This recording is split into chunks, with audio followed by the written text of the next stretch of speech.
সর্বপ্রথম আল্লাহ পাক একা ছিলেন, আর কেউ ছিল না। এরপরে আল্লাহ রাব্বুল আলামিন সৃষ্টি করেছেন আরশে আজিম। আরশে আজিম সৃষ্টি করার পর আল্লাহ পাক সৃষ্টি করেছেন কলম। কলমকে আল্লাহ পাক তাকদীর লিখতে বলেছেন, কলম লিখে ফেলেছে। শেষ দিন পর্যন্ত কি হবে লেখা আছে। এরপরে আল্লাহ পাক 6 দিনে মহাবিশ্ব সৃষ্টি করেছেন। মহাবিশ্ব সৃষ্টি করার পর সুদীর্ঘকাল পর্যন্ত আল্লাহ পাক মানুষকে সৃষ্টি করেননি। অনেক পরে আল্লাহ রাব্বুল আলামিন মানুষকে সৃষ্টি করেছেন। প্রথম মানব আদম আলাইহিস সালাম। কি জন্য সৃষ্টি করেছেন? দুনিয়াতে খলিফা হিসেবে।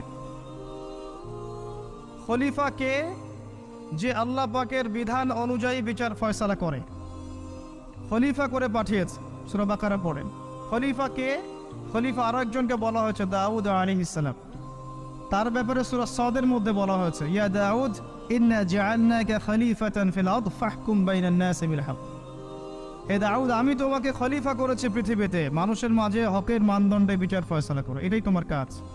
ওয়ালা তাতাবিল হাওয়া, প্রবৃত্তির অনুসরণ করো না। যদি করো এটা তোমাকে আল্লাহর পথ থেকে দূরে সরিয়ে দিবে।